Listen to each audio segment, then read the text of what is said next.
मिथुन राशि वालों, आधा साल बेमिसाल। 6 महीने तो बीत गए, जनवरी से लेके जून तक। क्या कैसा हुआ, अच्छा रहा बुरा रहा, कमेंट में जरूर बताएं। बहुत सारे लोगों की जिंदगी बदली, बहुत सारे लोग अभी भी परेशान हैं, मैं जानता हूं। लेकिन मिथुन राशि वाले, ये अंतिम का 6 महीना आपके लिए कई मायनों में चमत्कारिक साबित हो सकता है, क्योंकि मिथुन राशि वालों की कुंडली में मंगल गोचर कर रहा है कुंडली के चौथे, पंचम, छठे और सप्तम भाव में। यानी कि बाकी के 6 महीने में 4 बार मंगल का गोचर है। इसके क्या अच्छे और बुरे परिणाम होंगे, आइए आज के इस वीडियो में मैं आपको बताने का प्रयास करता हूं। देवी और सज्जनों, मंगल ऊर्जा, साहस, क्रोध, प्रतियोगिता, संघर्ष, कार्यशीलता, इन सब का प्रतीक है। तो क्या रिजल्ट देगा अलग अलग भावों में आने के कारण, क्योंकि सबसे पहले तो 28 जुलाई को वो कन्या राशि में आ जाएगा कुंडली के चौथे भाव में, जो 13 सितंबर तक रहेगा, जिसके कारण से सुख, चौथा भाव सुख, माता, वाहन, घर, मानसिक शांति का होता है। क्या रिजल्ट होगा, तो रियल एस्टेट या वाहन खरीदने का ये उत्तम समय है। किसी की अगर इच्छा थी कि वो रियल एस्टेट में कुछ इन्वेस्टमेंट करे, गाड़ी खरीदे, तो 28 जुलाई से 13 सितंबर के बीच में अगर मिथुन राशि के आप हो तो ये बहुत अच्छा समय है। आप इसमें निश्चित तौर पे इन्वेस्टमेंट करें। घर की मरम्मत या सजावट का कार्य तेजी से आपका पूर्ण हो सकता है। आप घर का कुछ डेंटिंग पेंटिंग करवा सकते हो, कुछ सजावट करवा सकते हो, कुछ ऐसे काम जो घर को देखने में अच्छा बना दे, आप ऐसा करवाने का प्रयास कर सकते हो, जिसके लिए ये समय उपयुक्त है। माता पिता से साहस या सुरक्षा की भावना इस समय में मिलेगी। माता पिता का फुल सपोर्ट आपको प्राप्त होगा। एक सुरक्षा कवच बनकर के आपके लिए बाबूजी, माँ जी तैयार रहेंगे। मानसिक दृढ़ता, मेंटली शक्ति जो है उसमें बढ़ोतरी होगी। मानसिक दृढ़ता में वृद्धि होने के योग मैं देख पा रहा हूं। देवी और सज्जनों, चौथे भाव में है मंगल 28 जुलाई से 13 सितंबर तक। तो मेंटली तौर पे आप बहुत मजबूत हो जाओगे। इस बीच नौकरी पेशा लोगों के लिए अगर ट्रांसफर वगैरह का सोच रहे थे, जो कहीं ट्रांसफर हो जाए, कुछ हो जाए, तो ट्रांसफर वगैरह होने का भी योग बन रहा है। नौकरी पेशा लोग स्थान परिवर्तन कर सकते हैं, इससे आपको लाभ मिल सकता है, ऐसा योग बन रहा है। कुछ निगेटिव प्रभाव की अगर मैं बात करूं तो माता जी के स्वास्थ्य का थोड़ा सा इस बीच में विशेष ध्यान रखना आपके लिए अच्छा रहेगा। मानसिक बेचैनी या घर के माहौल के कारण कुछ तनाव आपको परेशान कर सकता है। घर में कुछ इस प्रकार का टेंशन तनाव की स्थिति हो सकती है, जिसके कारण आप थोड़ा सा परेशानी में आ सकते हो। सड़क पर चलते वक्त बहुत सावधानी बरतें, नहीं तो कुछ नुकसान, क्षति हो सकता है। नींद की कमी हो सकती है या सोने में कुछ समस्या का सामना करना पड़ सकता है। पारिवारिक मतभेद से भी बचने का प्रयास करेंगे तो अच्छा रहेगा। उपाय आपके लिए है, हनुमान चालीसा का पाठ करें, माता दुर्गा को लाल पुष्प अर्पण करें, अच्छा रहेगा। लाल चंदन का तिलक लगाएं, बढ़िया रहेगा, जैसे मैंने लगा रखा है।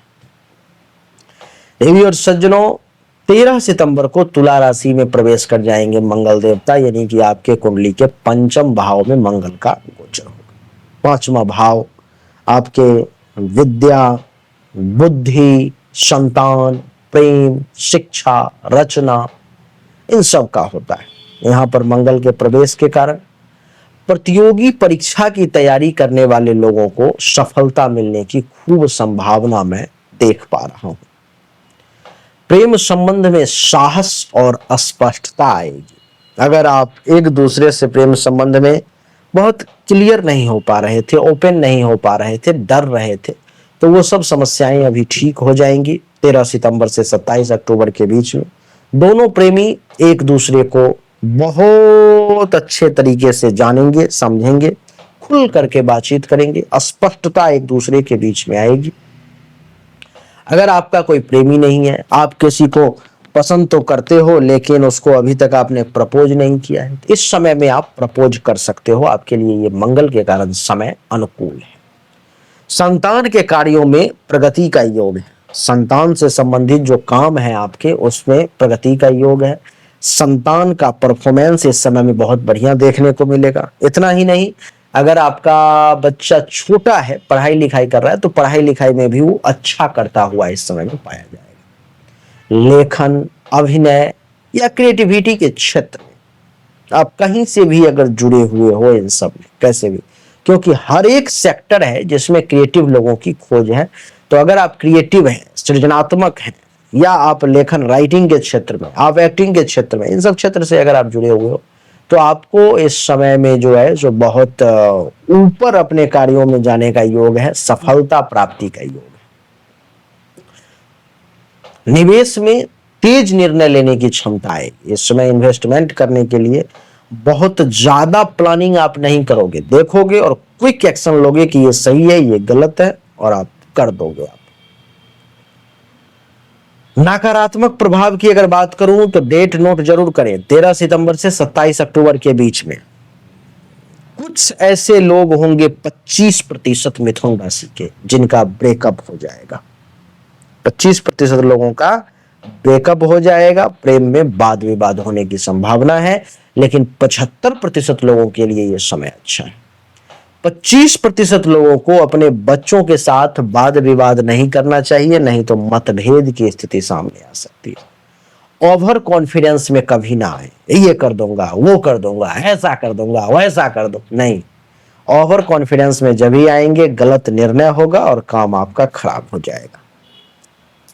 जिद या आवेश के कारण आपका बुद्धि का दुरुपयोग हो सकता है, तो अपने जिद का त्याग करें, क्योंकि जिद जो है, तो जिद के कारण ही लंका का नाश हुआ, जिद के कारण ही महाभारत हुआ, जिद के कारण ही भारत पाकिस्तान का युद्ध हुआ, जिद के कारण ही रूस यूक्रेन का युद्ध हुआ, जिद के कारण ही आप देखते होंगे आप लोगों में भी छोटे छोटे स्तर पर में परिवार में टेंशन तनाव उत्पन्न हो जाते हैं।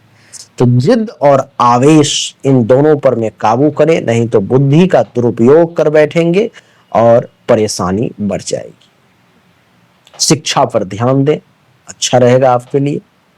उपाय की अगर बात करूं तो आप इस समय में लाल मसूर की दाल जो है, आधा किलो, 1 किलो, 50 ग्राम, 100 ग्राम, जितनी क्षमता है, मंदिर में दान कर दें। बजरंगबली के मंदिर में पंडित जी को दे दें, अच्छा रहेगा आपके लिए। लाल फूल बजरंगबली को चढ़ा दें, बहुत अच्छा रहेगा।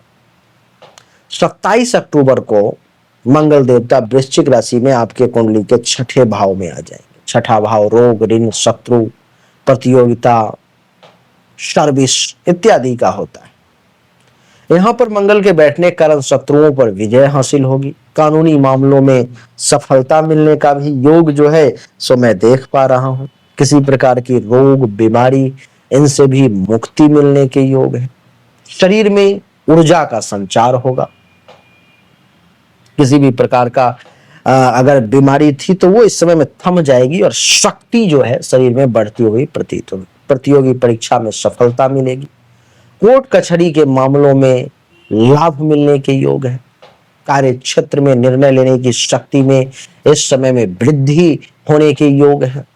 सावधान रहना है तो बीपी से, क्योंकि बीपी बढ़ने के योग हैं 27 अक्टूबर से 7 दिसंबर के बीच में। चोट लगने की संभावना है। क्रोध और जल्दीबाजी के कारण संबंध में दूरी बन सकती है, तो उससे बचने की कोशिश करनी। ऑफिस में गुप्त शत्रु से सतर्क रहें, क्योंकि ऑफिस में कुछ छुपे हुए दुश्मन जो हैं सो आपको डैमेज करने का प्रयास कर सकते हैं। लोन या उधारी से वाद विवाद हो सकता है, तो उस मामले में थोड़ा सावधान है। नकारात्मक सोच को अपने ऊपर में हावी ना होने दें, नहीं तो समस्या का सामना करना पड़ सकता है। उपाय में हनुमान जी को सिंदूर चढ़ाएं। 27 अक्टूबर से 7 दिसंबर के बीच में किसी भी मंगलवार को अच्छा रहेगा। 7 दिसंबर को मंगल देवता सप्तम भाव में यानी कि धनु राशि में आ जाएंगे। सप्तम भाव विवाह, पार्टनरशिप, जीवन साथी, सार्वजनिक जीवन का होता है। तो बिजनेस और पार्टनरशिप में साहसी निर्णय लेने का योग बन रहा है। वैवाहिक जीवन में रोमांच और ऊर्जा दिखाई देगा। नई साझेदारी या डील्स में सफलता मिलने के योग। सामाजिक क्षेत्र में नेतृत्व का अवसर आपको प्राप्त होगा। विपरीत लिंग के प्रति इस समय में अपने से अपोजिट जेंडर के प्रति आपका आकर्षण बढ़ेगा। वैवाहिक जीवन में बहस करने का प्रयास ना करें, अहंकार को बीच में ना आने दें, नहीं तो समस्या आ सकती है। जीवन साथी का तबीयत खराब हो सकता है। पार्टनरशिप में कभी भी अहंकार को ना आने दें। अति अहंकार संबंधों में दूरी ला देता है, इसलिए सावधान। शुक्रवार के दिन हो सके तो 7 दिसंबर के बाद किसी दिन सफेद मिठाई का दान कर देंगे तो बहुत अच्छा रहेगा। पति पत्नी मिल करके किसी एक मंगलवार को हनुमान जी के मंदिर में जाएं 7 दिसंबर को, बढ़िया रहेगा आपके लिए। देवी और सज्जनों, यही थी आने वाले 6 महीने की कहानी, जो हमने तारीख वाइज आपको बताई कि कैसा रहेगा समय। लेकिन फिर से एक बात बता दूं कि अभी तक मैंने जितनी भी बातें बताई ये 100% सत्य नहीं है, क्योंकि ये एक सामान्य राशिफल है। 100% सत्य के साथ जानकारी के लिए पर्सनल हस्तरेखा की जांच करनी होगी, पर्सनल जन्म कुंडली की जांच करनी होगी। और अगर आप अपनी पर्सनल हस्तरेखा या जन्म कुंडली की जांच करवाना चाहते हो, जानना चाहते हो क्यों भाग्य के देवता आपसे नाराज हैं, जो भाग्य का साथ नहीं मिल रहा, क्यों धन के देवता आपसे नाराज हैं, जो आप बैंक बैलेंस नहीं कर पा रहे हो, क्यों आमदनी के देवता आपसे नाराज हैं, जिससे कि आपकी आमदनी बहुत ज्यादा नहीं बढ़ रही है, और भी बहुत सारी चीजें हैं जो अगर आप जानना चाहते हो तो सामने दिए गए नंबर पर अपनी समस्या भेजें, अपनी जन्म तारीख, जन्म समय, जन्म स्थान, दोनों हाथ के हथेली का फोटो भेजें, जो शुल्क है जमा करें और जानकारी प्राप्त करें। अच्छा लगा तो वीडियो को लाइक करें, शेयर करें, चैनल को सब्सक्राइब करके इसके बेल आइकन के बटन को दबा दें। एक बार पुनः आप सभी का बहुत बहुत धन्यवाद। Thank you so much. जय हिंद, वंदे मातरम। बोलिए राधे राधे राम।